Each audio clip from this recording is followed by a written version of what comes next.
The sun-baked skin of a pirate, taut over muscle and bone, told a story of resilience. Calloused hands, thick with the scars of rope and toil, spoke of strength forged by the relentless sea.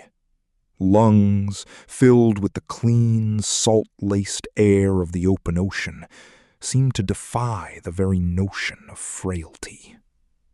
Yet, beneath this hardened exterior, an unseen war was constantly being waged, a silent siege on the very cells that made up a man. For all the outward show of vigor, the true enemies often lurked invisible, insidious. Life aboard the Revenge, like any vessel of its kind, was a daily assault on the senses and the constitution. Below deck, the air hung thick and heavy, a suffocating blend of stale sweat, unwashed bodies, and the cloying sweetness of rot. The persistent reek of bilge water, a putrid mix of seawater, human waste, and decaying refuse, permeated every timber, every breath. Dampness was an ever-present companion, seeping into rough wool shirts and trousers, chilling the very marrow. The shared hammocks, slung close together in the cramped confines, ensured that coughs and fevers, once they took hold of one man, rarely spared another. Each day, the monotonous taste of hardtack, often riddled with weevils, mingled with the occasional swig of cheap, fiery rum that did more to dull the senses than to truly cleanse the body. Mildew blossomed in dark corners, a silent, furry witness to the constant struggle against decay. At first, it was nothing. Just a persistent fatigue that seemed to cling even after a full, restless night in the groaning belly of the ship. A dull ache began to settle in the joints, a weary throb in the knees and ankles that he attributed to the endless hauling of ropes and the constant sway of the deck. His gums, usually robust, felt a little tender when he chewed his tough, salted beef. A slight sensitivity he dismissed as common irritation, and a minor bump he'd received weeks ago, a dark patch on his forearm, simply lingered, stubbornly refusing to fade back into his sun-browned skin. These were merely the small tolls of a hard life at sea, he told himself, the price of chasing the horizon. Every man on board experienced similar minor miseries. It was simply the way of things. But beneath the surface of this dismissive acceptance, a subtle, almost imperceptible unease began to take root, a whisper of something more profound than mere hardship. The rough wool of his shirt rasped against his skin, a familiar irritation, but lately it felt more pronounced. The damp wood of the deck beneath his bare feet, usually grounding, now seemed to pull at him with a subtle chill. The taste of the hardtack, dry and crumbling, felt like grit between his increasingly sensitive teeth. He'd swig a bit more rum, feeling its familiar burn, a temporary illusion of warmth and strength against the encroaching cold. But the aches deepen, the gums bleed more easily. Is it just the usual hardships, or something else awakening within? The whisper of unease had sharpened into a dull, persistent throb, a deep, pervasive ache that settled into the joints, especially the knees and ankles. It wasn't the familiar strain of hauling rope or the jarring impact of a rogue wave. This was a more insidious pain, one that gnawed from within. Each step on the damp, creaking deck became a minor agony. Each climb up the swaying rigging a torment of protesting ligaments and weakening muscles. He found himself pausing more often, leaning against the cold mast, breath coming in ragged gasps, not just from exertion, but from a profound weariness that permeated his very bones, sapping the will from his spirit. His gums, once merely sensitive, now swelled with an angry purplish hue. The metallic taste of blood became a constant, unwelcome companion, especially after gnawing on a piece of hardtack, its sharp, unyielding edges tearing at the inflamed tissue. He'd carefully probe with his tongue, finding teeth that felt unsettlingly loose, no longer firmly anchored in their tender beds. Even the rough touch of his own tongue would draw a thin, coppery trickle. He tried to ignore it, rinsing his mouth with rum, hoping the harsh alcohol would cauterize the misery. But it only brought a fleeting sting before the dull throb returned, a testament to his body's quiet rebellion. His skin, usually a tough, sun-beaten canvas, now showed alarming signs of betrayal. Old bruises, minor knocks from weeks past that should have long faded, lingered as murky, black-purple stains beneath the surface. New, unexplained marks appeared, dark blotches blossoming with a disturbing ease, as if the very blood vessels beneath were collapsing at a whim. A small bump against a timber, once barely noticed, now swelled into an ugly, persistent contusion that refused to heal.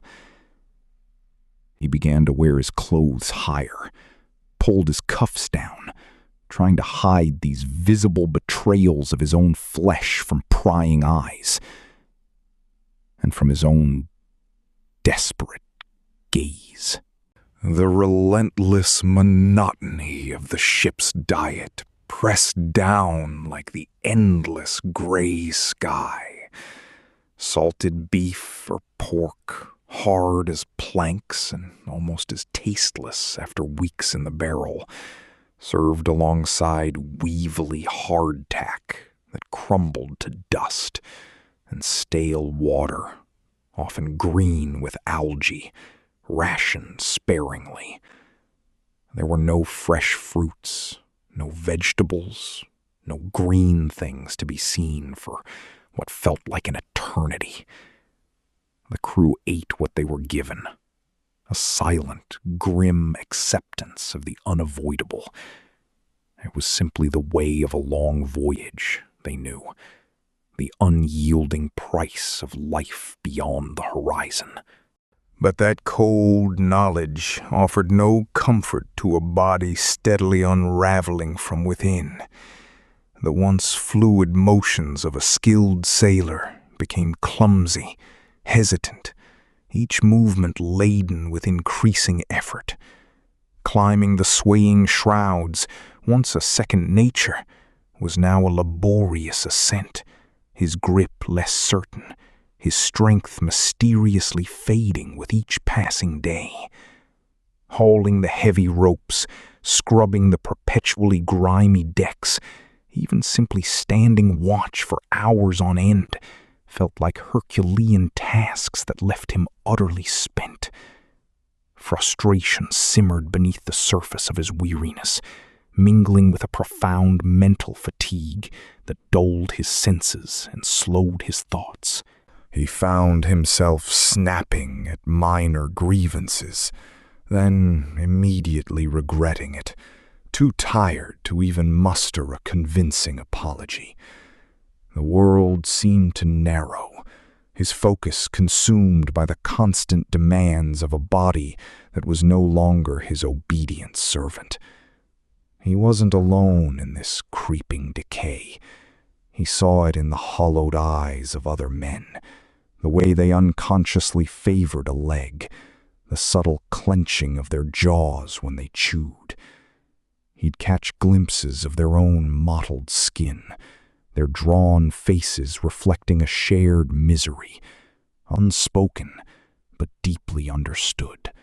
There was no cure on board, no remedy but the hope, distant hope of land, a port that might offer a taste of citrus, a fresh vegetable.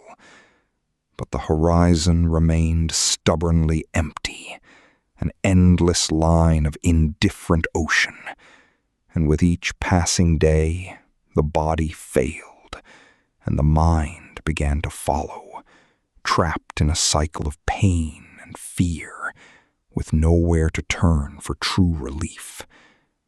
The persistent ache, the gnawing fatigue, and the unsettling looseness of his teeth eventually became impossible to ignore, impossible to mask. One morning, trying to haul a sheet, a sudden spasm in his knee sent him reeling, the rope slipping from his grasp.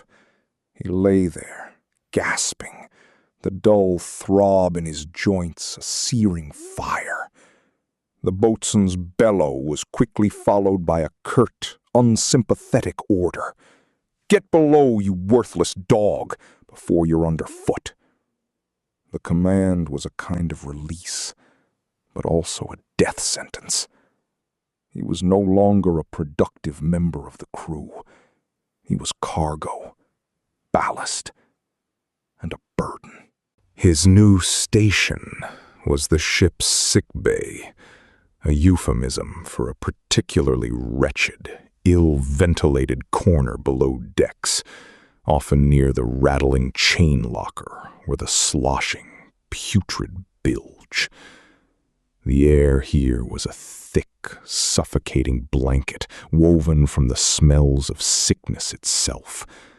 Old vomit clinging to the timbers, poorly dressed wounds seeping pus, unwashed sweat, and the acrid, cloying stench of human despair. It was a symphony of suffering, too. The wet, rattling coughs of consumption, the low, guttural groans of men lost in fever dreams, the frantic, shallow breaths of someone struggling to draw air. Beneath it all, the endless, mournful groan and creak of the ship's timbers, a constant reminder of the ocean's indifferent power, carrying them all towards an unknown fate. If the ship carried a surgeon, he was rarely a man of profound medical understanding.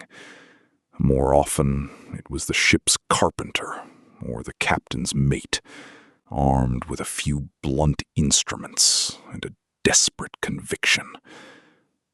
Their interventions were often more terrifying than the disease itself, a dose of purgatives that scoured the gut, leaving one weaker than before. A bleeding intended to rid the body of bad humors, only drained precious lifeblood. Perhaps a poultice of dubious herbs slapped onto a festering wound, offering no real comfort, only a brief, sticky warmth. The diagnoses were blunt, unsympathetic, offered with a shrug. "The scurvy's got you, lad. Not to be done till we make land." No solace, no hope, just a cold statement of fact, echoing in the suffocating darkness. Here, in this cramped, reeking purgatory, The body's deterioration accelerated, pulling the mind down with it. Delirium began to set in, a treacherous tide that blurred the edges of reality. Vivid dreams, sometimes of home, sometimes of unspeakable horrors, merged seamlessly with the waking hours. He'd see familiar faces in the shadows, hear phantom conversations from the deck above, feel phantom hands on his brow. Appetite vanished entirely, replaced by a gnawing, insatiable thirst that even the foul, stale water could not quench. His tongue felt like sandpaper, his throat raw. It was a profound, terrifying betrayal. His own body, once a tool of strength and resilience, was now a prison, turning against itself. The fear was a silent, creeping horror.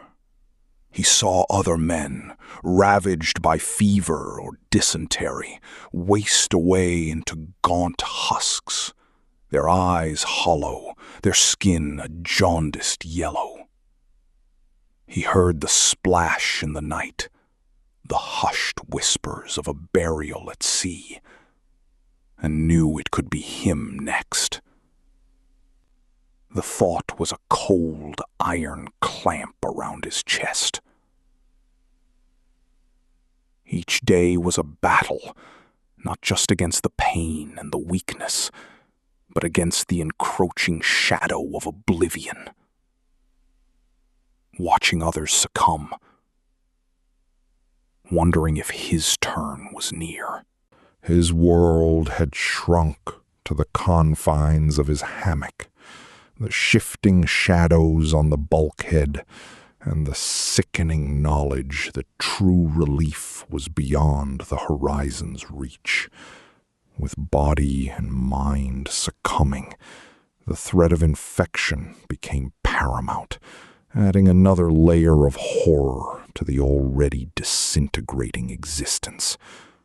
The weakness that scurvy had woven into his very bones left him vulnerable, a breached fortress for any new invader.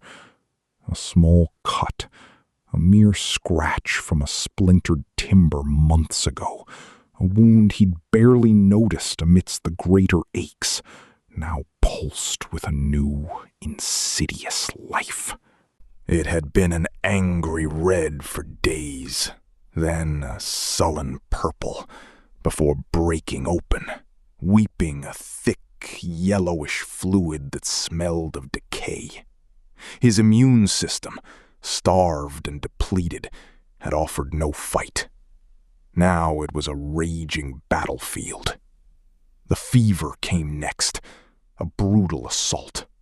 One moment, a chill that shook his teeth. The next, a searing heat that scorched his skin and boiled the very air in his lungs.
The world beyond his hammock dissolved, shrinking to the rough weave of the canvas above, the persistent thrum of the ship's timbers beneath, and the relentless, pounding rhythm in his temples. He drifted in and out of consciousness, caught between the suffocating heat of his fever and the sudden clammy sweats that drenched his threadbare clothes. Every pore on his body seemed to ache, radiating the internal inferno. The festering wound on his leg was no longer just a source of pain. It was a throbbing, putrid beacon of his failing body. The scent of it, a sickly sweet stench of rotting flesh, filled his nostrils, mixing with the damp, sour air of the sickbay. Even the slightest movement, a shift in his weight, sent fresh waves of agony through his limbs, making him cry out, though the sound was swallowed by the ship's groans and the endless slap of waves against the hull. He heard voices sometimes, blurred and distant. A shipmate, perhaps, muttering a quick prayer over him, more out of habit than hope. A hand, rough and calloused, might touch his brow for a moment, an unsentimental gesture of shared misery, before retreating. There was no illusion of recovery here, no grand attempt at a cure, just the grim, casual acceptance of the inevitable. Life on a pirate ship, far from any land, taught a brutal philosophy. You lived until you didn't.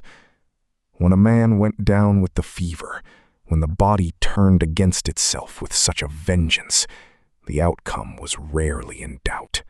His last coherent memories were fragmented.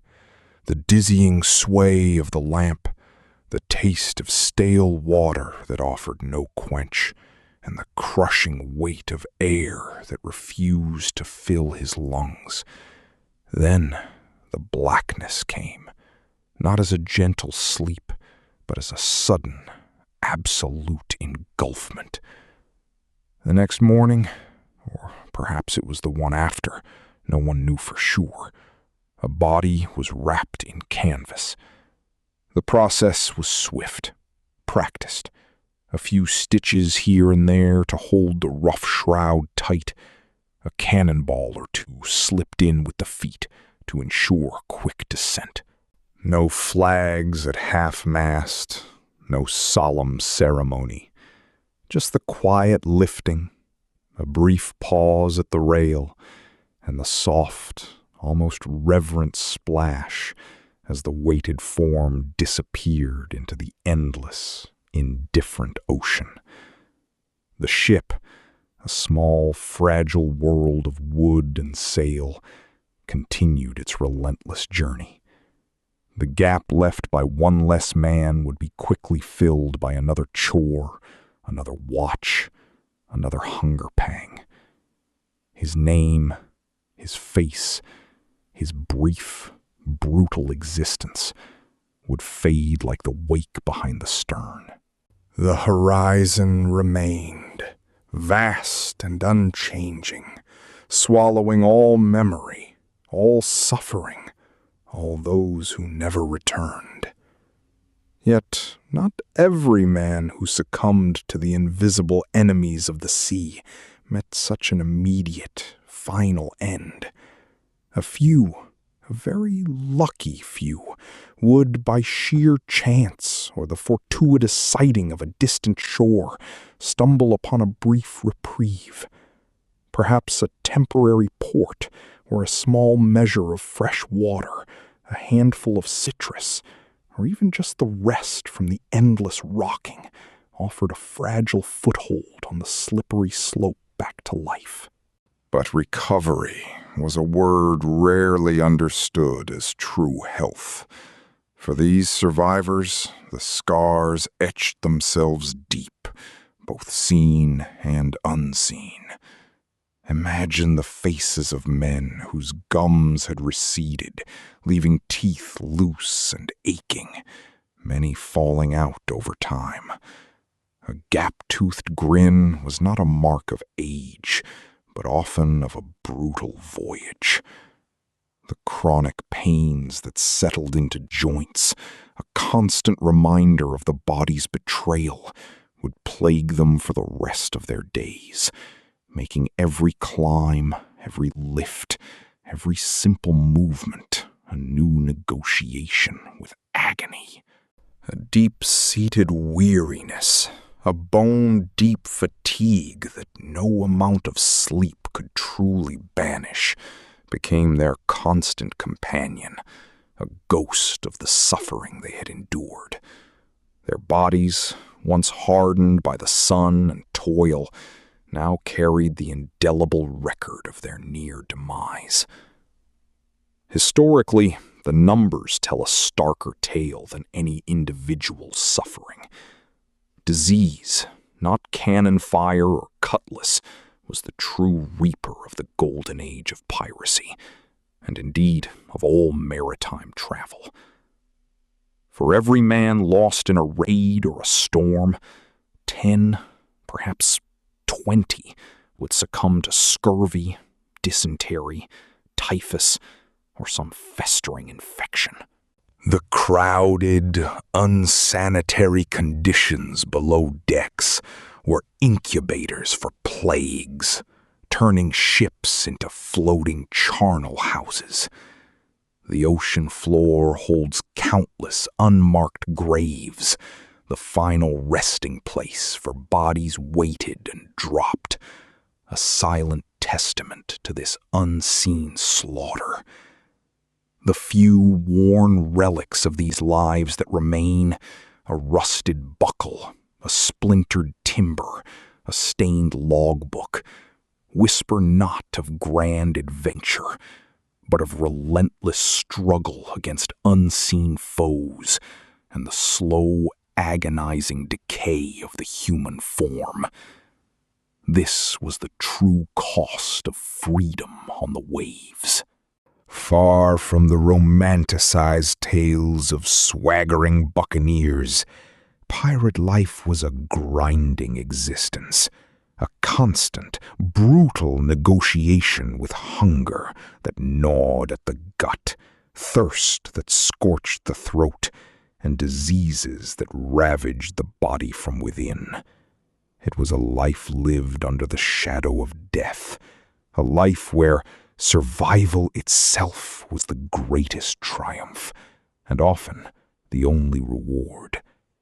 The glamour, if it existed at all, quickly faded, replaced by the grim realities of salt, tar, rot, and the omnipresent threat of the body's betrayal. Even now, centuries later, the ocean still rolls, vast and indifferent, against the shores of forgotten lands. And with every tide, it whispers stories of those who sailed beyond the horizon, of the salt-crusted ships that carried them, of the rot that consumed their bodies, and of the profound suffering that defined their brief, brutal lives. Forever beyond the horizon, the true tale of a pirate's life endures, unromanticized, etched into the very fabric of the sea itself.